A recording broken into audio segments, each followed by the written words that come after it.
Sadness and confusion. A Minneapolis community comes together to remember a woman shot and killed by a police officer. It is difficult and challenging to have few facts at this point. We all want to know more. That includes finding out why the police officer didn't activate his body camera. Good evening. Thanks for joining us. Corey and Camille are off. Friends and neighbors gathered tonight in South Minneapolis to mourn the death of a woman shot and killed by police. The call about a possible disturbance turned tragic last night. Our Lou Ragoose joining us live now with the very latest on this case. Hi, Lou. Hi, Rena. Yeah, the woman died right at the end of this alley. Right here, she was shot by a Minneapolis police officer. Her name is Justine. She moved to the United States from Australia just a few years ago to be with her husband, who lives about 8 houses down that block. And her friends and family are asking us not to report her last name yet because not all of her family overseas have been notified. She is all about love. Hundreds gathered at the entrance of an alleyway in southwest Minneapolis. And I am so grateful for my life being touched by her. She was like a mother. She was like a best friend. They gathered to pay respect to their friend, their neighbor, a woman they say helped so many others. Very loving, compassionate person.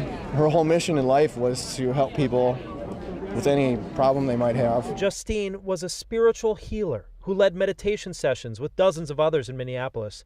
And her life ended in a way none of them could have expected. We were just so surprised and devastated, and we just can't believe it. A very conscious, loving person, and you wouldn't associate that with a gunshot in an alley. Justine was shot by a Minneapolis police officer after her family says she called 911 to report something at the end of her block. My mom is dead because the police officer shot her for reasons I don't know, and I demand answers. There are very few answers, other than that the incident wasn't captured on police dash camera video, and that the officers involved had not activated their body cameras. And like you, I also have a lot of questions. I have a lot of questions about why the body cameras weren't on, questions that I hope and anticipate will be answered in the next few days. That leaves a mixture of sadness, anger, and frustration at 50th Street and Washburn Avenue.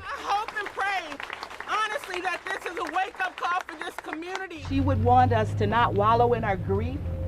She would not want us to wallow in anger, but just to figure out how can we, each of us, individually and collectively, work on creating a better reality for all of us. And investigators have not yet released the name of the officer involved. A leader in Minneapolis' Somali community told me that the officer is a Somali American who has been on the force for a few years.